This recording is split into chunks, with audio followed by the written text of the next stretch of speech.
नमस्कार बच्चों, मैं इला कुलश्रेष्ठ राजस्थान सरकार और वेदांता के CSR इनिशिएटिव ई कक्षा में आपका स्वागत करती हूं, जिसके टेक्निकल पार्टनर है मिशन ज्ञान। बच्चों, हमने पिछली बार परावर्तन के बारे में चर्चा की थी। आज हम परावर्तन के सिद्धांत पर काम करने वाली एक ऐसी युक्ति के बारे में पढ़ेंगे जो हमारे दैनिक जीवन में भिन्न भिन्न प्रकार से काम में आती है। पर उससे पहले हम पिछली बार दिए गए दोनों प्रश्नों के उत्तरों को चेक करेंगे। पहला प्रश्न था आपका, आकाश का रंग नीला क्यों दिखाई देता है। इस चीज़ को हमने विसरित परावर्तन के अंतर्गत बहुत अच्छी तरह से पढ़ा था कि जब सूरज का प्रकाश वायुमंडल में आता है और वहाँ पर वो धूल के कण, गैसीय कणों से टकराता है, तो वो कण उस प्रकाश के सभी रंगों को एब्जॉर्ब कर लेते हैं। केवल जो नीला प्रकाश होता है उसका अधिकतर भाग क्या कर देते हैं, परावर्तित कर देते हैं। और वायुमंडल के अंदर जो परावर्तन हो रहा है वो कैसा परावर्तन है, विसरित परावर्तन, जिसके कारण नीला प्रकाश चारों ओर फैल जाता है और हमें आकाश का रंग कैसा दिखाई देता है, नीला। इसे आप अपने शब्दों में भी लिख सकते हैं और चाहें तो यहाँ से इस तरह से भी उतार सकते हैं। जब सूर्य का प्रकाश वायुमंडल में प्रवेश करता है तो धूल के कण, गैसीय कण उस प्रकाश के नीले रंग का परावर्तन कर देते हैं। यह विसरित परावर्तन होता है, जिसके कारण नीला प्रकाश चारों तरफ फैल जाता है और आकाश हमें नीला दिखाई देता है। नेक्स्ट प्रश्न था आपका, यदि एक समतल पृष्ठ पर आपतित किरण अभिलंब के सापेक्ष 30 डिग्री पर आपतित होती है तो परावर्तन कोण का मान और परावर्तक पृष्ठ तथा आपतित किरण के बीच के कोण का मान हमको बताना है। यहाँ पे हमें दो चीज बतानी है बच्चों। एक तो हमको बताना है कि परावर्तन कोण कितने का बनेगा, दूसरी चीज परावर्तक पृष्ठ और आपतित किरण के बीच कोण का मान क्या होगा।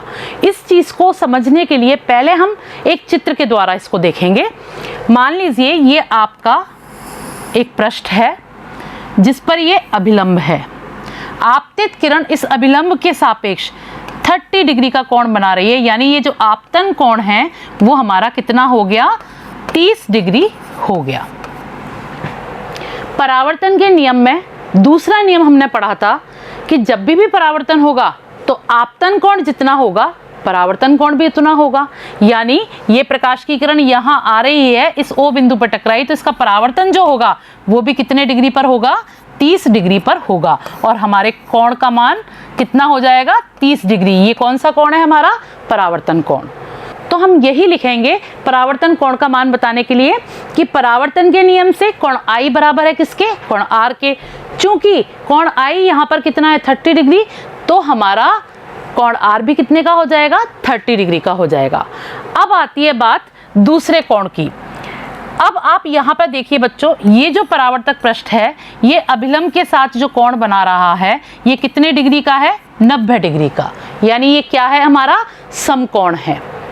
अब इस 90 डिग्री में से हमें इतने वाले कोण का यानी आपतन कोण का मान तो हमें पता है, तो इसको अगर हम घटा दें तो ये बाकी का कोण जो है, जो हमें ज्ञात करना है, ये हमको पता चल जाएगा।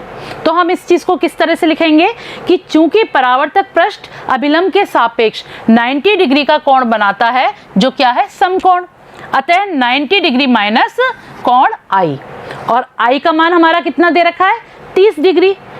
तो हम 90 डिग्री में से 30 डिग्री घटाएंगे तो बचेगा कितना, 60 डिग्री। तो हम लिख सकते हैं कि अतः हमारा परावर्तन कोण 30 डिग्री का और आपतित किरण और परावर्तक पृष्ठ के मध्य बना कोण हमारा 60 डिग्री का होगा। तो ये तो रहे आपके दोनों प्रश्नों के उत्तर। आप चाहें तो यहाँ से नोट भी कर सकते हैं और आप अपनी भाषा में देंगे, ये और भी अच्छी बात होगी। तो अब हम आते हैं आज के बिंदु पर। हम ऐसी युक्ति के बारे में बात कर रहे थे जो परावर्तन के सिद्धांत पर काम करती है, और उस युक्ति का नाम क्या है, दर्पण। मेरे दर्पण बोलते ही अब आप सोचेंगे कि मैम पूछेंगी कि दर्पण क्या होता है। अरे भाई, दर्पण तो वो है जिसमें हम चेहरा देखते हैं। बिल्कुल सही सोच रहे हैं आप, जिसमें आप चेहरा देखते हैं वो दर्पण है। पर यदि हम इसको सही प्रकार से परिभाषित करें तो हम कह सकते हैं कि एक ऐसी प्रकाशीय युक्ति है जो परावर्तन के सिद्धांत पर काम करती है और एक कांच के एक तरफ पॉलिश करके उसका निर्माण किया जाता है। इस चित्र से समझने का प्रयास करिएगा बच्चों। ये जो सफेद पृष्ठ जो है ये हमारा क्या है, परावर्तक तल।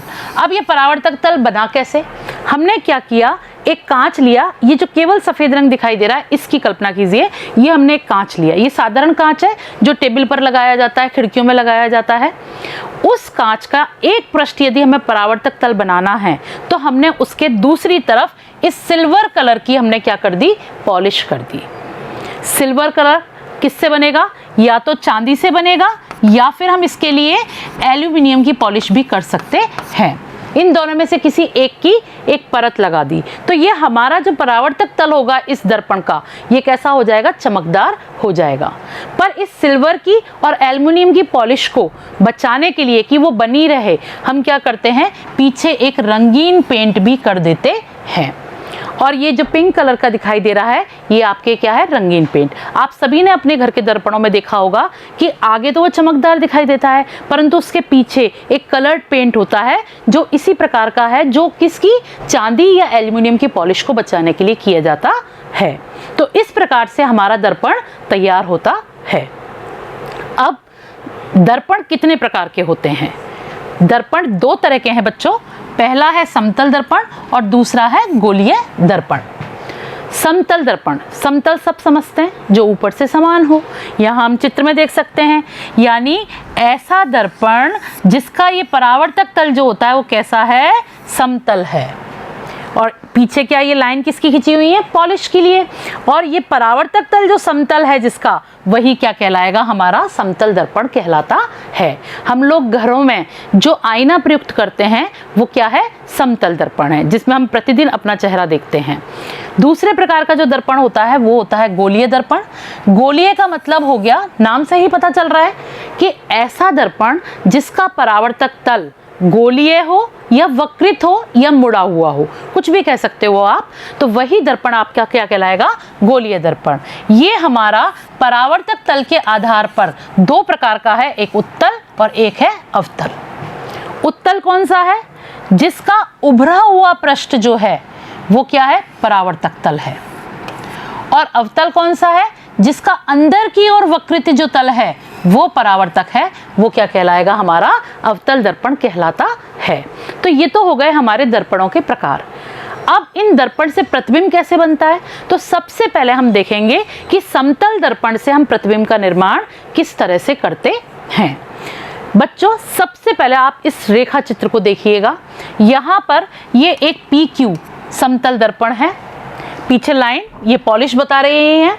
इस समतल दर्पण के आगे A बिंदु पर कोई वस्तु रखी है, इस वस्तु से दो प्रकाश की किरण यहाँ O और O' पे टकराती हैं इस परावर्तक पृष्ठ पे, और O पे टकराने वाली किरण B दिशा की ओर परावर्तित हो जाती है, O' पे टकराने वाली किरण C की ओर परावर्तित हो जाती है। यहाँ खड़े व्यक्ति को ये जो A वस्तु है वो इस दर्पण में इस जगह पर दिखाई देती है। इस चित्र के द्वारा तो हमने देख लिया कि प्रतिबिंब का निर्माण किस प्रकार से हो रहा है, परंतु वास्तव में ये प्रतिबिंब आप प्रतिदिन देखते हैं। आप जब ड्रेसिंग टेबल या मिरर के आगे खड़े होते हैं और अपने आप को देखते हैं तो हम समतल दर्पण से प्रतिबिंब का निर्माण ही तो करते हैं। तो आप अपने दिमाग में इस चीज़ को रखिएगा इस समय पढ़ाते समय मेरे, कि आप शीशे के आगे खड़े हुए हैं। बच्चों जब भी समतल दर्पण में प्रतिबिंब का निर्माण होता है तो कुछ बातें अवश्य होती हैं, और वो उनकी विशेषताएं हैं किसकी, समतल दर्पण से प्रतिबिंब बनने की। तो पहली विशेषता क्या होती है कि इसमें जो प्रतिबिंब होगा उसकी दूरी दर्पण से उतनी होती है जितनी दूरी दर्पण से वस्तु की होती है।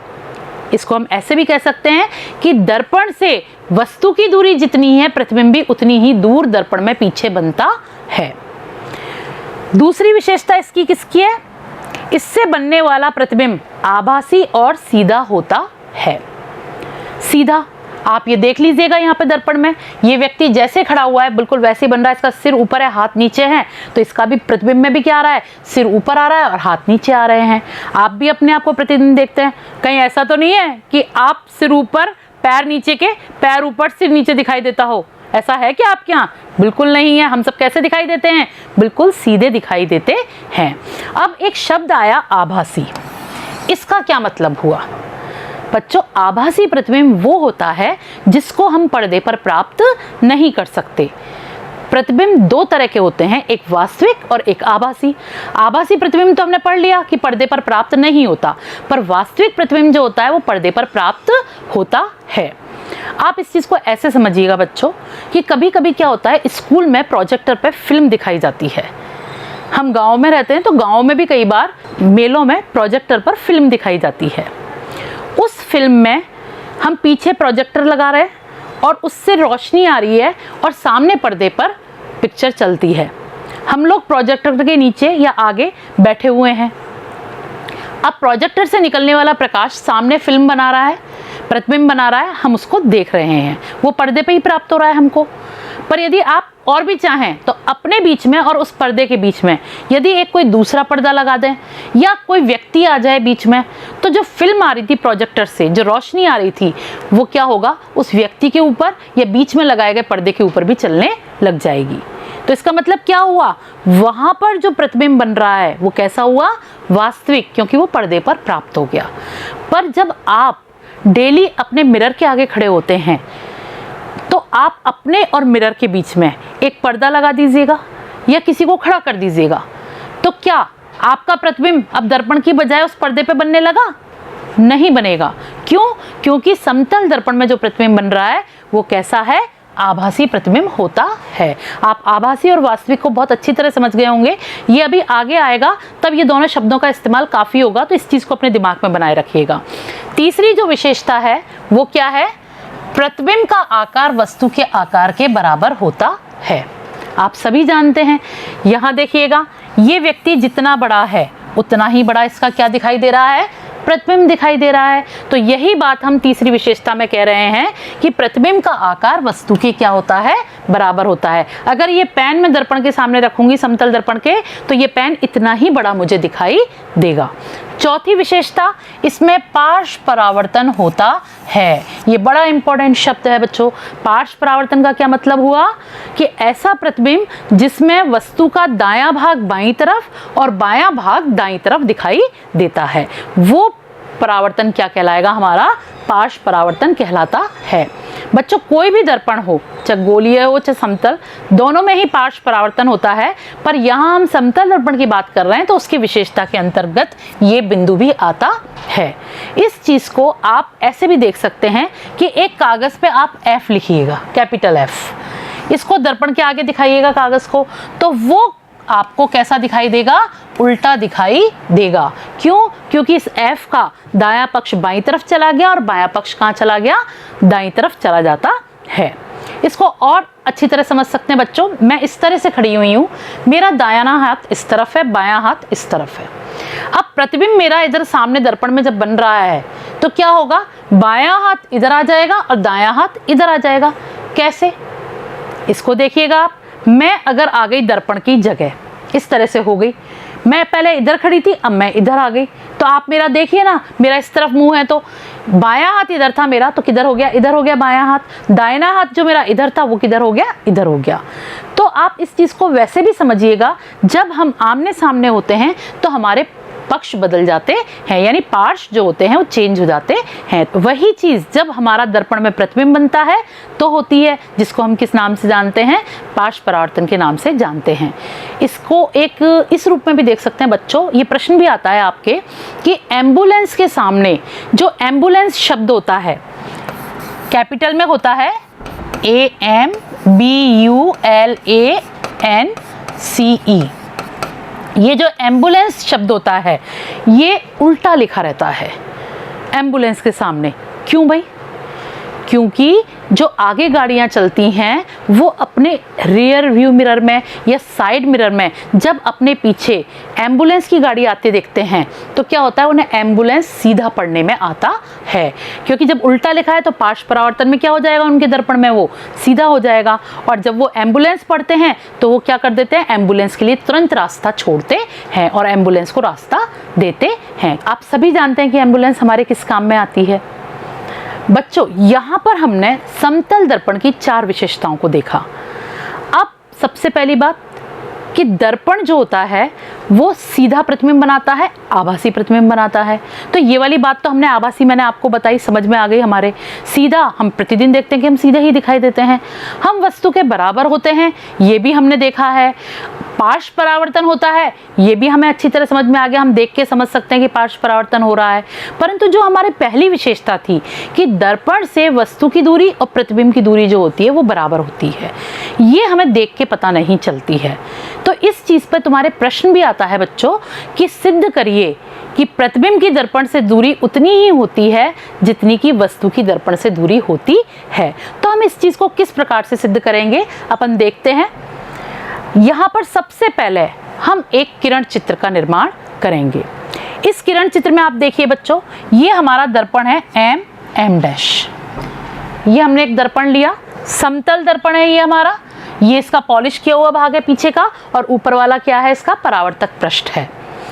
यहाँ इसके सामने A बिंदु पर कोई वस्तु रखी हुई है, और ये जो वस्तु है इससे दो प्रकाश की किरणें आ रही हैं। एक प्रकाश की किरण A से चलकर O बिंदु पर आती है, टकराकर परावर्तन के बाद B दिशा में चली जाती है। दूसरी प्रकाश की किरण A बिंदु से निकलती है, O डैश पर टकराती है, और यहाँ से परावर्तन के बाद C दिशा की ओर चली जाती है। तो इस प्रकार से यहाँ पर AO और AO डैश हमारी क्या हो गई, आपतित किरण हो गई, और OB और O डैश C ये क्या हो गई, हमारी परावर्तित किरणें हो गई। यहाँ पर ON ये एक अभिलंब है जो परावर्तक पृष्ठ पे O बिंदु पर बना है, और O डैश N डैश भी एक अभिलंब है जो O डैश बिंदु पर बना हुआ है। इस अभिलंब के सापेक्ष AO आपतित किरण कोण बना रही है 2 नंबर का जो आपतन कोण है, तथा OB किरण बना रही है 3 नंबर का जो हमारा क्या है, परावर्तन कोण है। इसी तरह से ये जो O डैश N डैश अभिलंब है, इस पर आपतित किरण बना रही है 6 नंबर का आपतन कोण, और परावर्तित किरण बना रही है 7 नंबर का परावर्तन कोण बना रही है। तो आपने पढ़ा था परावर्तन के नियम से कोण I किसके बराबर होता है, कोण R के। तो हम यही बात लिखेंगे कि परावर्तन के नियम से कोण I बराबर किसके है, कोण R के। और अभी हमने देखा यहाँ पर ये हमारा आपतन कोण है, ये परावर्तन कोण है, ये आपतन कोण है, ये परावर्तन कोण है, तो ये आपस में बराबर होंगे। तो हम यहाँ लिखेंगे अतः कोण 2 बराबर किसके हो गया, कोण 3 के, और कोण 6 बराबर किसके हो गया, कोण 7 के। इस चित्र में इन कोण के अलावा हमें 2 त्रिभुज भी दिखाई दे रहे हैं। तो पहला त्रिभुज हमने लिया AO डैश। कौन सा है पहला, AO डैश, ये एक त्रिभुज है। और एक त्रिभुज क्या है, ये A डैश O डैश। तो ये दोनों त्रिभुज आपस में क्या है, हमारे समरूप त्रिभुज हैं। आप देखिएगा AO डैश और A डैश O डैश दोनों कैसे हैं, बिल्कुल समान समरूप त्रिभुज हैं। समरूप त्रिभुज की आप विशेषताएं जानते हैं कि उनके 2 कोण बराबर हो सकते हैं, उनकी सामने की भुजाएं भी बराबर होती हैं, तो वो चीज़ यहाँ पे हम परखेंगे। आप ये देखिए, ये दोनों समरूप त्रिभुज में हमारी AO डैश भुजा किसके बराबर हो गई, A डैश O डैश भुजा के। तो हमने ये लाइन लिख दी कि AO डैश भुजा, AO डैश भुजा किसके बराबर है, A डैश O डैश भुजा के बराबर है। अब दूसरी भुजा देखिए AO, ये किसके बराबर है, A डैश O के। तो हमने यहाँ पे ये भी लिख दिया कि भुजा AO बराबर किसके है, A डैश O के बराबर है। अब तीसरी जो भुजा है वो कौन सी है, OO डैश। ये क्या है, दोनों में कॉमन है। तो हमने यहाँ पे लिखा कि भुजा OO डैश क्या है, उभयनिष्ठ है। तो इस तरह से हमने दोनों समरूप त्रिभुज में देखा कि क्या है, 2 भुजाएं बराबर है और एक भुजा क्या है, उभयनिष्ठ है। यहाँ पर हमारे 2 त्रिभुज और बन रहे हैं। कौन से हैं बच्चों वो त्रिभुज, एक तो है AOM ये वाला त्रिभुज, और दूसरा कौन सा है, A डैश OM ये वाला त्रिभुज। तो ये दोनों भी क्या है, आपस में समरूप हैं। आप इसमें देखिए, इनका ये कोण भी बराबर है, यानी कोण 1 बराबर किसके, कोण 9 के है। अगर यहाँ पे हम एक रेखा खींचते हैं तो ये दोनों के समकोण भी बराबर हैं, है यानी इस तरह से। तो यहाँ पर भी हम यही बात सिद्ध करेंगे कि आप देखिए इन दोनों त्रिभुज में, क्योंकि ये समरूप हैं, कि भुजा AO बराबर किसके है, A डैश O के। AO बराबर किसके है, A डैश O के। और यही भुजा उस वाले त्रिभुज में भी थी हमारी। अब यहाँ पर भुजा MO जो है, कौन सी, ये वाली भुजा, ये क्या है, उभयनिष्ठ, यानी ये भुजा इस त्रिभुज में भी है और इस त्रिभुज में भी, दोनों में कॉमन है। तो यहाँ पे एमओ भुजा क्या हो गई? उभयनिष्ठ। अब एक भुजा उभयनिष्ठ हो गई, एक बराबर हो गई, तो हमारी तीसरी भुजा भी क्या होगी? बराबर ही तो होगी। तीसरी भुजा ये है ए एम और ए एम डैश, ये दोनों भी क्या होंगी? हमारी बराबर होंगी। और ये ए एम और ए एम डैश जो बराबर हैं, ये वास्तव में क्या है? ये दर्पण से वस्तु की दूरी और ये दर्पण से प्रतिबिंब की दूरी। तो जब ये भुजाएं बराबर हैं तो इसका मतलब ये सिद्ध हो गया कि दर्पण से वस्तु की दूरी किसके बराबर होती है? दर्पण से प्रतिबिंब के बराबर होती है। तो ये प्रश्न इंपॉर्टेंट है और आपके आता है सिद्ध करना। आप इसको अच्छी तरह समझ गए होंगे। आप खुद चित्र बना के इसको 2-3 बार व्युत्पन्न करेंगे तो आपको ये अच्छी तरह से समझ में आ जाएगा बच्चों। नेक्स्ट चीज हम पढ़ेंगे गोलीय दर्पण। हमने समतल दर्पण से प्रतिबिंब का निर्माण, उसकी विशेषताएं देखी। अब हम गोलीय दर्पण से देखेंगे। गोलीय दर्पण को एक बार फिर से रिपीट करते हैं कि गोलीय दर्पण क्या होता है। गोलीय दर्पण वो है जिसके परावर्तक पृष्ठ जो होते हैं वो क्या होते हैं? वक्रित होते हैं। ये कांच के खोखले गोले से बना होता है। जैसे वो समतल कांच से बनता है समतल दर्पण, ये किससे बनता है? कांच के खोखले गोले से बनता है। अब किस प्रकार से बनता है वो आप इस चित्र को देखेंगे तो समझ में आएगा। मान लीजिए बच्चों ये क्या है? एक कांच का खोखला गोला है। इसमें से मैंने इधर से भाग काट दिया इसका। अब इस भाग को काट के ये अलग कर लिया। जो ये उभरा हुआ भाग है इस पर तो कर दी मैंने पॉलिश, और इसके अंदर पीछे की तरफ ही मैंने क्या कर दी? चांदी की पॉलिश कर दी। तो मेरा जो परावर्तक पृष्ठ हुआ वो अंदर की ओर वक्रित वाला भाग क्या हो गया? परावर्तक पृष्ठ हो गया इस दर्पण का। और ये दर्पण हमारा क्या कहलाएगा? अवतल दर्पण। अब मान लो मुझे उत्तल दर्पण बनाना है तो मैंने क्या किया? ये भाग काटा, इसको अलग किया, और इसका जो अंदर वाला भाग था इस पे मैंने क्या कर दिया? पॉलिश कर दिया। तो इसका ये जो उभरा हुआ भाग था ये हमारा क्या हो गया?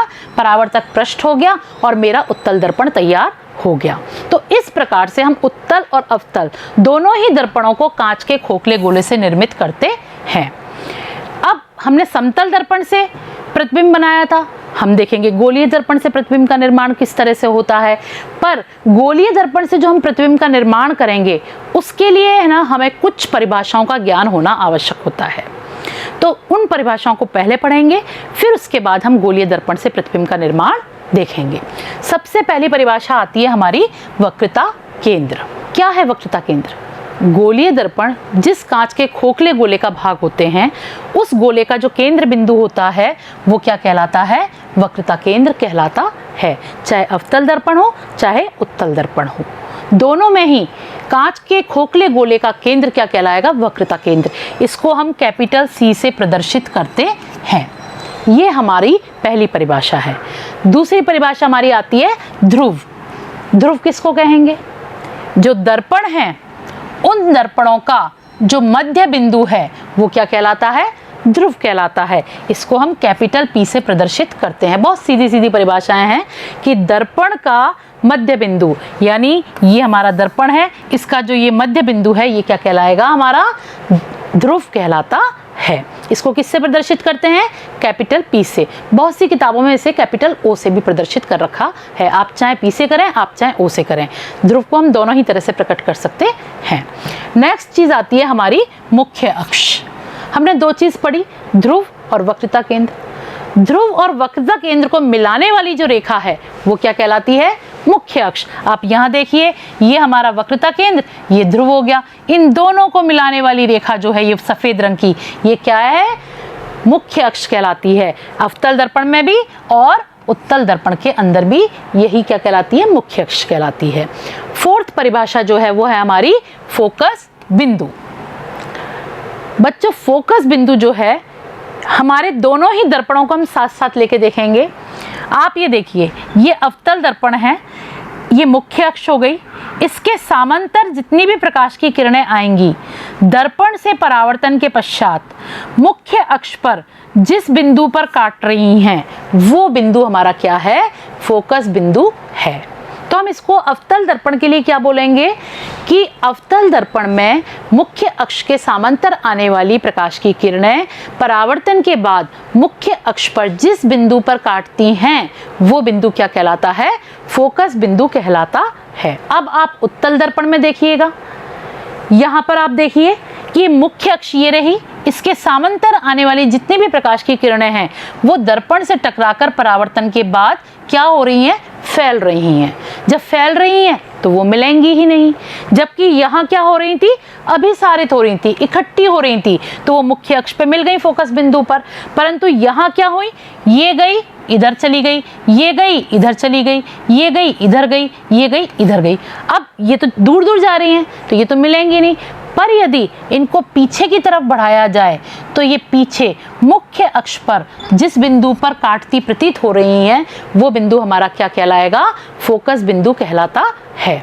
तो इसीलिए इसकी परिभाषा हम किस तरह से देंगे कि मुख्य अक्ष के समांतर आने वाली किरणें परावर्तन के पश्चात मुख्य अक्ष पर जिस बिंदु पर मिलती हैं या मिलती हुई प्रतीत होती हैं वह बिंदु फोकस बिंदु कहलाता है। इसको हम कैपिटल F से प्रदर्शित करते हैं।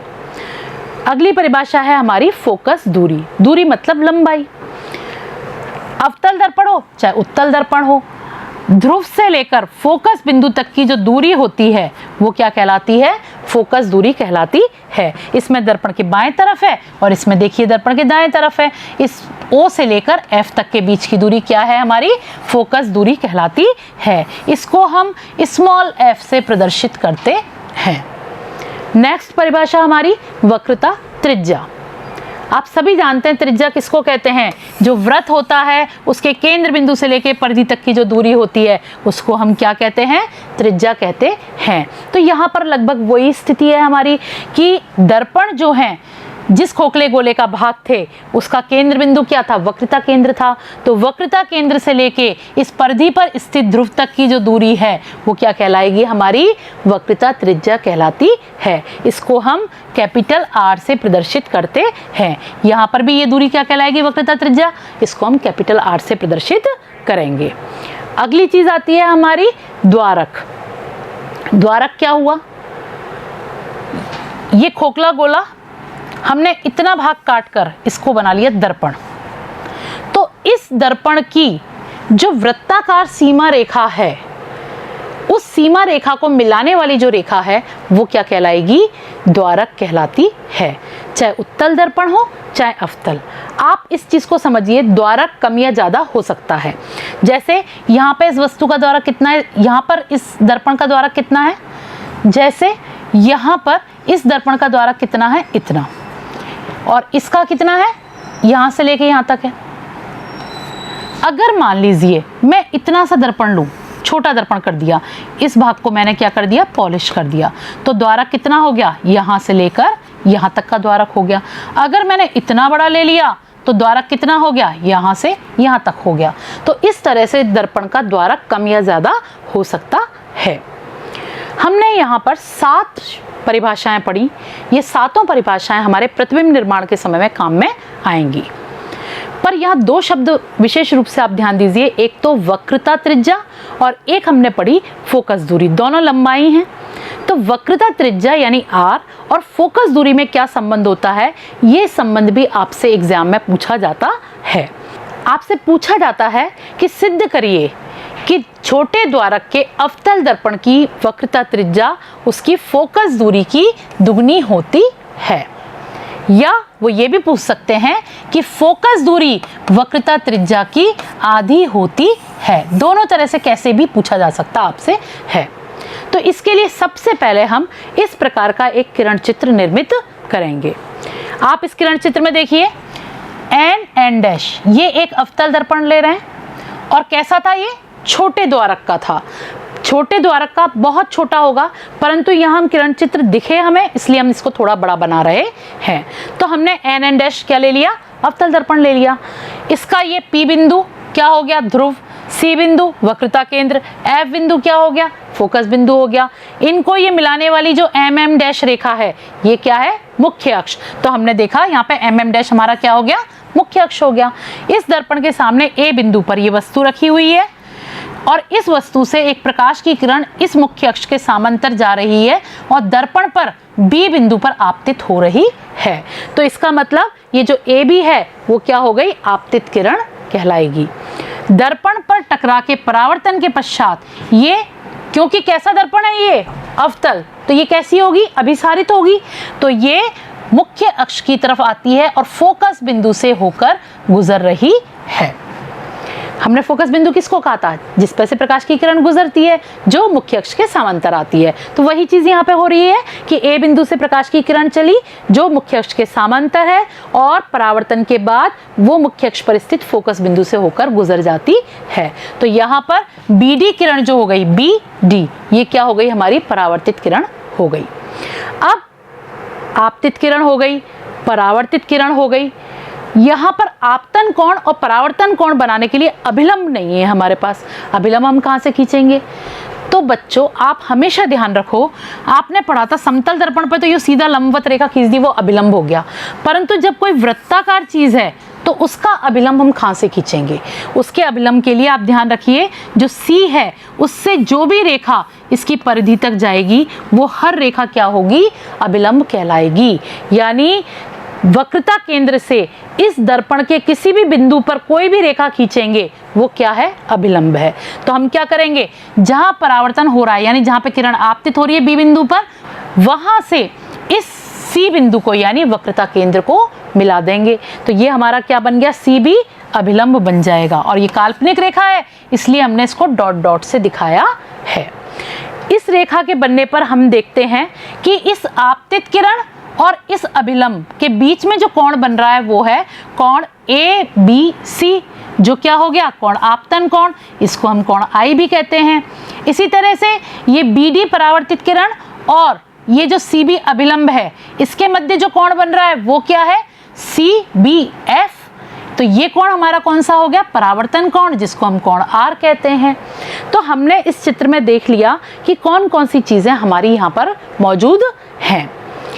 अब यहाँ पर आप देखिए, इस चित्र में आपको दिख रहा होगा कि इस अभिलंब के कारण ये जो आपतन कोण और परावर्तन कोण बन रहे हैं दोनों क्या हैं? बराबर हैं, क्योंकि यहाँ परावर्तन हो रहा है। तो परावर्तन के नियम से कोण आई बराबर किसके हो गया? कोण आर के। यहाँ पर ये चीज कोण आई और कोण आर, इनके हम अगर नाम लिखें तो क्या है? कोण आई क्या है? कोण ए बी सी, वो हमने लिख दिया। और कोण आर क्या है? कोण सी बी एफ, तो वो हमने यहाँ पे लिख दिया। तो हम यहाँ लिखेंगे कि कोण ए बी सी बराबर किसके हो गया? कोण सी बी एफ के बराबर हो गया। कोण तो बराबर हो गए। अब यहाँ पर एक चीज देखिए, ये जो ए बी रेखा है यानी ये जो आपतित किरण है ये मुख्य अक्ष एम एम डैश के बिल्कुल समांतर है। हमने यहाँ पे ये वाली बात लिखी कि चूंकि ए बी रेखा मुख्य अक्ष के क्या है? समांतर है। तो जब दो रेखाएं समांतर हैं और उनके बीच में कोई तिर्यक रेखा खींच दी जाए, आपने रेखा गणित में पढ़ा होगा, दो रेखाएं समांतर हैं, तिर्यक रेखा खींच दें तो ये जो एकांतर कोण बनेंगे ये भी कैसे होते हैं? बराबर होते हैं। तो इस चित्र में सेम वही स्थिति है। किसके बीच में? एक तो ये आपतित किरण के बीच में और ये मुख्य अक्ष के बीच में। आप देखिए ये आपतित किरण, ये मुख्य अक्ष, दोनों समांतर हैं। और यहाँ पर जो सी बी रेखा है वो किसका काम कर रही है? तिर्यक रेखा का काम कर रही है। और इस तिर्यक रेखा से एक तो ये जो आपतन कोण था और इस तिर्यक रेखा से एक तो ये जो आपतन कोण था, कोण ए बी सी, और एक हमारा नया कोण बन गया जो इसके एकांतर है। कौन सा कोण? B C F. ये दोनों क्या होंगे? बराबर होंगे। तो यहाँ पे हमने लिखा चूंकि ए बी रेखा एम एम डैश के समांतर है तो बनने वाले जो एकांतर कोण हैं वो क्या होंगे? बराबर होंगे। कोणों के नाम वापस देखिए, कोण ए बी सी बराबर है कोण बी सी एफ के। कोण ए बी सी बराबर किसके? कोण बी सी एफ के। ये हमारा दूसरा समीकरण था। पहला समीकरण जो हमने यहाँ दिया था, आप इन दोनों समीकरण में देखिए, कोण ए बी सी, कोण ए बी सी क्या है? आपतन कोण। इसमें कोण ए बी सी बराबर कोण सी बी एफ के और कोण ए बी सी बराबर इसमें किसके? बी सी एफ के। यदि हम इन दोनों को मिला दें तो कोण एबीसी को हटा देंगे और हमारा क्या आ गया? कोण सीबीएफ बराबर है कोण बीसीएफ के। ये हमारा तीसरा समीकरण हो जाएगा। अब आप ये देखिए कि यहाँ एक त्रिभुज भी बन रहा है। कौन सा त्रिभुज है? बीसीएफ। ये त्रिभुज दिख रहा है आपको, बीसीएफ। इस त्रिभुज में ध्यान से देखो आप, तो आपके दो कोण बिल्कुल बराबर हैं। एक तो ये वाला कोण और एक ये वाला कोण, दोनों कोण बराबर हैं। इनके नाम क्या हैं? कोण बीसीएफ बराबर किसके है? सीबीएफ के। बीसीएफ कौन सा कोण हुआ? कौन BCF, यानी ये वाला कोण जो एकांतर कोण था, और दूसरा कोण कौन सा हुआ हमारा परावर्तन कोण, जो कौन सा था कोण CBF। ये दोनों भी क्या है हमारे बराबर हैं। और यही बात हमने पहले और दूसरे दोनों समीकरण को मिलाकर कही थी, देख लीजिएगा आप। CBF किसके बराबर है BCF के, यहाँ पर भी CBF किसके बराबर है BCF के बराबर है। अब ऐसी स्थिति में जब इस त्रिभुज के दो कोण बराबर हैं तो इनके सामने वाली जो भुजाएं होंगी वो भी क्या होंगी बराबर। इनके सामने वाली भुजा कौन सी है, इस परावर्तन कोण के सामने वाली भुजा ये रही, और इस एकांतर कोण के सामने वाली भुजा ये रही। तो ये दोनों भुजाएं भी क्या होंगी बराबर होंगी। ये त्रिभुज का नियम है, जब दो कोण बराबर होते हैं तो उनके सामने की भुजाएं भी क्या होती हैं बराबर होती हैं। आप यहाँ लिख सकते हैं, आप यहाँ लिख सकते हैं कि अतः उनके सामने वाली भुजाएं भी क्या होंगी बराबर होंगी। और यहाँ हमने लिखा भुजा CF बराबर है भुजा BF के। ये हमारा चौथा समीकरण हो गया। अब चूंकि हमने जो ये दर्पण ले रखा है, कैसा ले रखा है, कम द्वारक का, बहुत छोटे द्वारक का। ये इतना छोटा है कि उसमें ये जो आपतित किरण है वो बिल्कुल इसके पास चल रही है, किसके, मुख्य अक्ष के पास जा रही है। तो ऐसी स्थिति में जो ये B बिंदु होगा वो इस P बिंदु के बिल्कुल, ऐसी स्थिति में जो ये B बिंदु होगा वो इस P बिंदु के बिल्कुल पास होगा। तो हम ये मान सकते हैं कि हमारी जो ये BF भुजा है वो किसके बराबर है, इस PF भुजा के बराबर है।